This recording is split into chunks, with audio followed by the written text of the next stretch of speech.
Hey everyone, this is Des from According to Des. Welcome to my podcast where I interview people with passions, hobbies, or side hustles trying to live their best lives by following their dreams and pursuing their goals. So get ready to be inspired. On today's episode, I am interviewing Lizzie Croucher, and she makes pottery. Pottery with personality. She makes these really cute mugs with faces. So adorable. I've been following her on Instagram for a long time. I am such a fan of her work, and I thought it would be really cool to talk to her about her pottery. She is located in the UK, which I think is awesome too. Really cool. I love interviewing people from around the world. It's really, really amazing. So let's dive in and talk to Lizzie today. Her Instagram is croucher.li,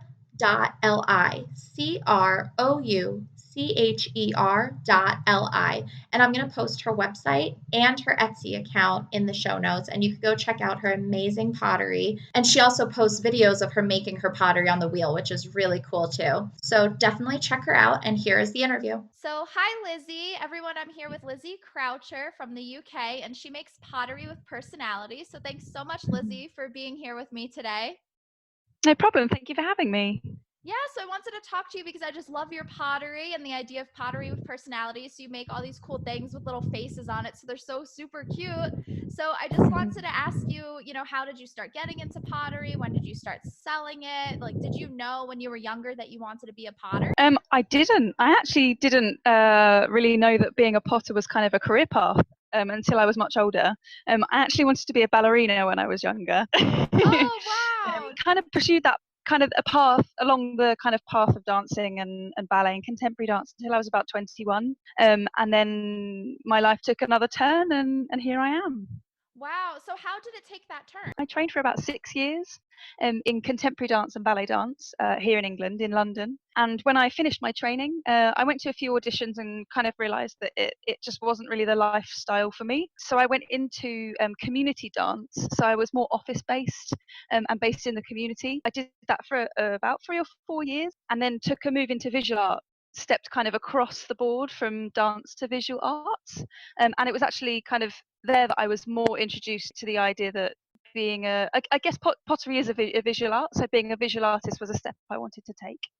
Oh, that's really cool. So did you just randomly pick pottery, or what drew you to pottery? It's actually been part of my life for 10 years now, which is pretty crazy. So kind of by complete chance, while I was doing my dance degree in London, I got a part-time job working in a paint your own pottery cafe. Have you ever been to one of those? Oh, yeah, I have. It's so Yeah. fun.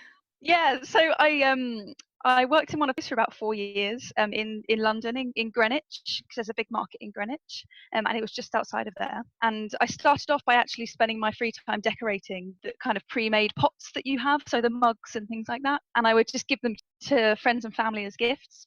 When I decided to move away from London and kind of pursue the kind of community dance aspect, I moved out of London and to a different part of the UK for what I thought was my dream job. I kind of moved there completely alone. I didn't know anyone in this new town. So I actually signed up for a course of making pottery, which is what I do now, just kind of as a hobby and to do something to meet new people because I didn't know anybody in this town I moved to. And that was kind of how I got back into it. So I kind of left it for a little while, but obviously a different aspect of actually making. I was just decorating. When I moved out of London, that's when I really started to kind of get behind the scenes and make it myself. Oh, that is so cool. I've never tried making pottery, but I've heard from Mm. other people that it's really difficult. Did you pick it up really quick, or did it take you a long time to learn how to do it? I did a 6-week course, which was kind of learning the basics of throwing on a potter's wheel, which is what I do at the moment. There's lots of different ways of making pottery. Some people just kind of make with like long coils or with slabs. Some people throw on a potter's wheel, which is what I do. So the 6-week course was based on throwing on the wheel. I started off not very good at it at all. So after the course, it was with a local potter where I was doing my job, and he had a studio in his back garden. It was incredible. Wow. After that, I'd go every week, and I was just like, I really want to make a go at this. I'm really enjoying it. So I went for about a year.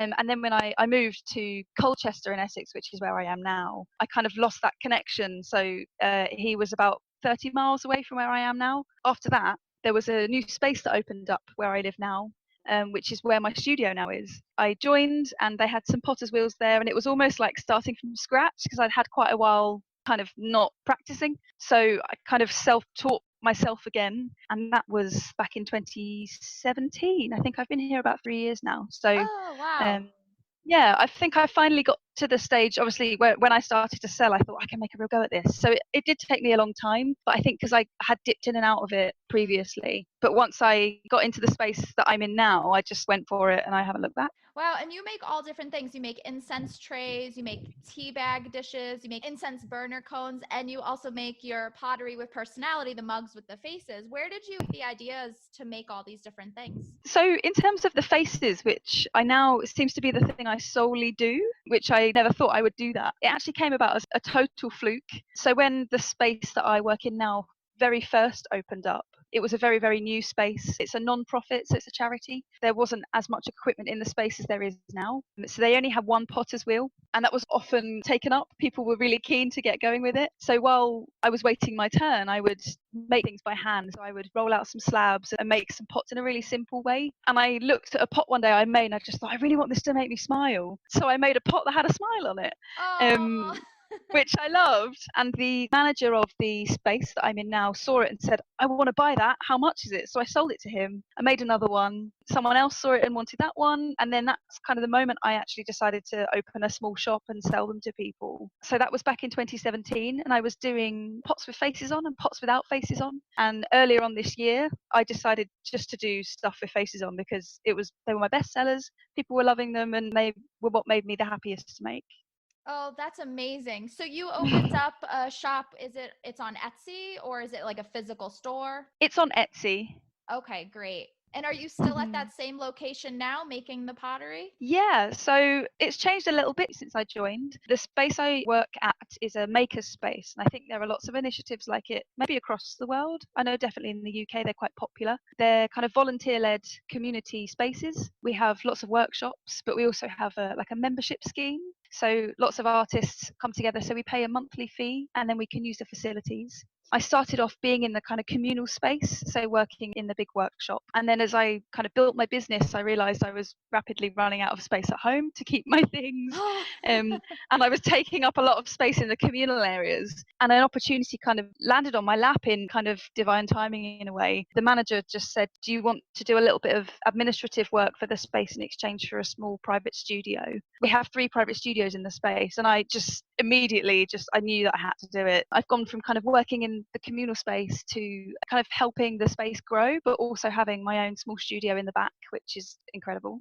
That's amazing. Wow, that's really great. So is this your full-time thing now, making the pottery, or do you have a side job or do you work a day job besides doing the administrative stuff? I wish it was my full-time job. I'm working towards it being my full-time job. At the moment, I have kind of 3 different hats, I guess. So one is my pottery hat, which I love the most. And then the other one is the kind of admin I do for the maker's space. I guess I call it my day job because it's a thing that I kind of make my income from. I'm an art technician, so I'm the head technician at my local art gallery. I have a team of about 10 technicians, and we install all the exhibitions in the gallery. And that's kind of project to project. So we have a really intense period of work, and then I have some time off while the shows are obviously underway, and that's when I can kind of really get stuck into my pottery. Oh, great. And how long does it take you to make one of your mugs? The hidden magic of pottery is that it takes so much longer than people think. It can really often come as a surprise when people either place a custom order with me or order something from scratch, and find that it takes a number of weeks. There's a lot of different stages. I'll talk you through them if you want. Yeah, absolutely. That'd Yeah, be great. perfect. I think the thing that people love the most about watching or maybe doing pottery is when people actually make things kind of from a lump of clay on the potter's wheel. I don't know if you've seen videos of people doing it before. I've seen your videos. You Yeah. posted a few on Instagram and they're so Yeah, mesmerizing. they are. It's mesmerizing when you're making as well. That is actually the quickest part of the whole process, I'd say. Oh, wow. So depending on kind of the complexity and the size of what you're making, throwing on the wheel can take me anywhere from kind of 2 minutes to 10 minutes. Wow. So for smaller things, it takes 2 minutes, particularly when you're making stuff repeatedly. For kind of larger shapes or more complex shapes, it takes me a little bit longer. Once you've made something on the wheel, you have to leave it to dry slightly. So that can be anywhere from a few hours on a hot day to overnight or 1 or 2 days when it's cold. Not very warm in the UK, so it does take a little bit Right. longer than I'd like. Right. When they've kind of half dried, you have to trim the bottom and then add my stamp on the bottom as well. So I've got my own logo that I stamp onto the bottom all of my pots. After that, it takes about a week to leave it to completely dry out. So it's like at the bone dry stage. And it's ready for the first firing in the kiln, which is basically a very, very hot oven. Yeah, so putting it in the kiln for its first firing takes between 8 to 14 hours. Oh, wow. Yeah, so the kiln gets up to, in degrees, I don't know what it is in Fahrenheit, but it's 1,000 degrees C. Wow. Celsius. So, and then after that, the kiln gets up to that temperature and then it has to cool down. And that has to cool down naturally as well. So it can take that same time again. So after that's happened, you take it out and then you glaze it. So you add the colour. I'd say for me, that takes about 5 minutes per piece. So depending on how big the batches I'm making, it can take me all day to glaze a batch of pottery. Wow. And then it has to go back in the kiln for another 8 to 14 hour firing. Oh my So it gosh. takes, yeah. So when I have kind of custom orders or orders from shops, from stockists, I give about a 4 to 6 week turnaround from kind of balls of clay to finished pieces ready to post to people. And that just allows me, particularly in case, as I work in kind of a shared space, I also have a shared kiln. And a lot of people use it, so I have to allow for time for me to be able to use it around other people as well. Wow, that's an incredibly long process. Unbelievable. Yeah. I had no idea. Wow. Yeah. You must have a lot of patience then. I have a lot more. That's definitely one thing that pottery's taught me, is to be really patient with myself as well, because particularly throwing on the wheel, it's, if you talk to kind of potters who have been doing it for years and years, they still have breakages and pots that don't quite make it, and you just have to be kind of patient and use it as a learning curve. Oh, that's true, because I'm sure that after it goes in the kiln or whatever, maybe things happen, it breaks or cracks. Does that happen a lot? It doesn't happen an awful lot, but it does happen sometimes. We had a phase at the shared studio, because the kiln doesn't belong to me, it belongs to the space. There was a malfunction in the, we have like a really small kiln and a very big kiln. We had a malfunction in the large kiln while myself and another potter's work was inside. Oh, And I lost about 3 weeks worth of work. Oh, no. Which was kind of beyond anybody's. It was just a small malfunction in the kiln, and we had to just make again. The downside of ceramics is that it's quite an unpredictable process. Yeah, absolutely. You never know what you're going to get Yeah, when you open the door. Keeps you on your toes. Absolutely. Wow, it's such an interesting process though. You learned all this, you took that course, and then you self-taught as well. That's amazing. I find it, particularly with being slightly self-taught, I find it really useful because I also sometimes teach pottery to other people. Oh, you do?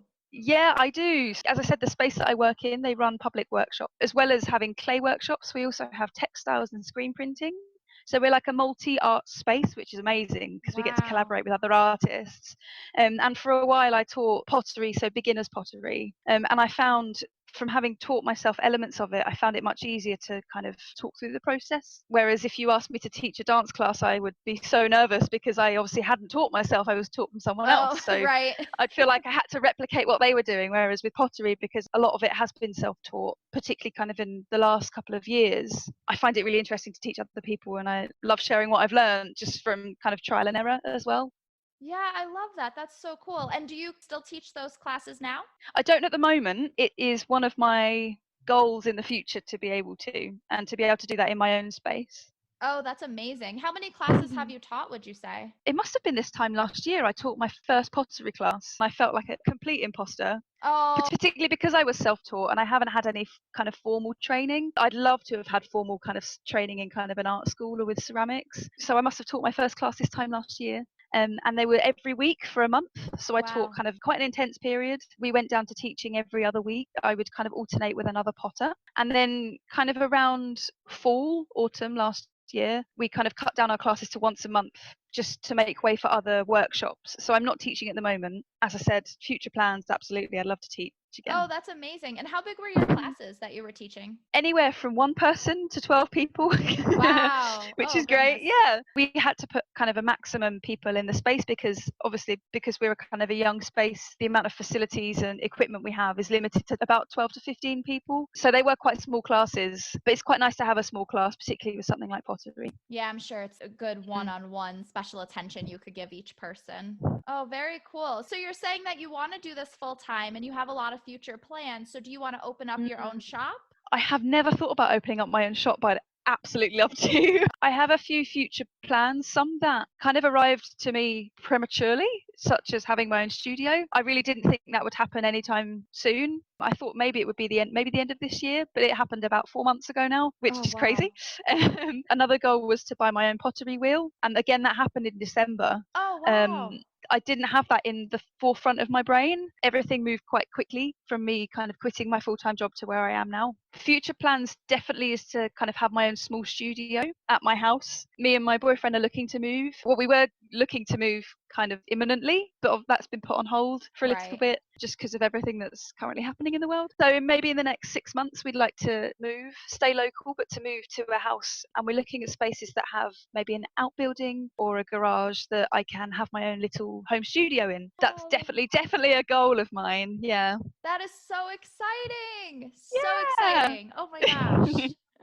I know, small steps. We'll get there eventually. Oh, absolutely. And is your family supportive of your pottery switching from dance to being a potter? When I decided to take the leap to kind of pursuing pottery, I was in a full-time job that I was kind of stepping up in my career a little bit. So I'd gone from being kind of an assistant in kind of programming events and exhibitions. I'd just been offered a promotion to manage exhibitions and events. I took it, but I took it and just said, I will take this for 2 months and then I'm going to leave. I want to pursue something else. It was quite a high stress job and it just didn't quite click with me. And my mum was like, what are you doing?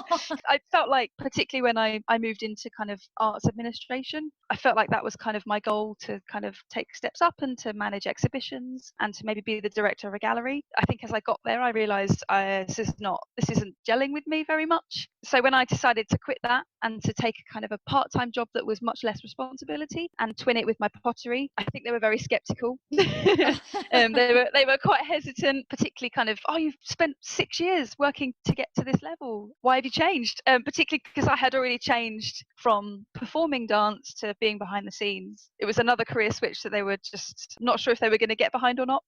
Oh. um, but as time's gone on, it's become much clearer that this is kind of the path I was meant to be on, and it's something I really genuinely love doing, and it seems to be going very well at the moment. So they've kind of become my number one fans, Oh, which is that's lovely. so amazing. I love that. Yeah. My mum still places kind of surprise orders on my Etsy shop, even Oh my though gosh. she's my mum, so I would happily just give her something. But I get the odd order from my mum. She's like, I'm supporting you from afar. But yeah. Oh, I love that. So when you go home to Yeah. visit your family, do you see your pottery all over like your friends and family's houses? Yeah, and it's actually, for me, it's kind of like I see the evolution of my work. As I said, when I was painting pre-made things, I'd give them to friends and family, and kind of as I've made more and kind of things that didn't quite make getting on Etsy, I'd give to my mum, and so she's almost got that evolution of my work through the years, which is really fun to see. That's really cool. Absolutely. It's fun to go back to see where you started from and where you are Mm, now. It's amazing. absolutely, yeah. And for your Etsy shop, do you ship internationally or do you just keep it to the UK? I do ship internationally. I've shipped to so many different places. It must have been about a year ago. I shipped to America for the very first time. And Oh, wow. yeah, it was completely unexpected. Someone just kind of found me on an Etsy search and bought something off me, which is amazing. So I've kind of shipped all over Europe, to America, to Australia. I posted to South Korea last week. It's kind of a goal of mine to ship to as many countries as I can. It's just something I never kind of thought or dreamed of happening. The great thing about Etsy is that it's open to people all over the world and it's kind of there for people to see. That is so cool. You have to keep some sort of like country bucket list, like, and check them off as you That would be sell. great. I Could put love, a little map on the wall with some and colour in the countries I posted to. yeah. That is so cool. Wow. That is so inspiring, though. You went from just trying something out to selling around the world. That's so crazy. I never thought about it like that. Wow. It really is crazy. It's so cool that just trying something new, where it could lead you. Yeah, absolutely. I've had a lot of people, particularly who are members of the studio space, just trying something for the first time and just thinking, oh, I don't know what to do. I don't know where this is going to get me. And sometimes just giving something a try is all you need to kind of tell you which direction to go in. And just particularly with pottery, it's just a case of practicing, learning from mistakes, practicing again, making some more Yeah. mistakes. I know so many people try something new. You know, you said you weren't good at pottery at first, and people, I Mm. feel like when they're not good at something at first, they just quit right away. They're like, this isn't for me. I'm not good at it. What would you say to somebody that they try something new and they enjoy it, but they're just discouraged because they're not good at it? Particularly in visual arts and crafts, there are so many different ways you can kind of come to something. And just because I'm in pottery, pottery is a really great example of that. So there are so many different ways you could make something. So if your dream is to make mugs to sell and you try throwing on the wheel and you think, oh, I'm not good, I can't do this, I'm not good enough at it. Not only do you need, obviously you need to practice and practice and practice, but there are so many other ways you could make a mug with a piece of clay, not just by throwing on the wheel. We do have a lot of beginners, and I still class myself as a beginner actually. I You feel like do.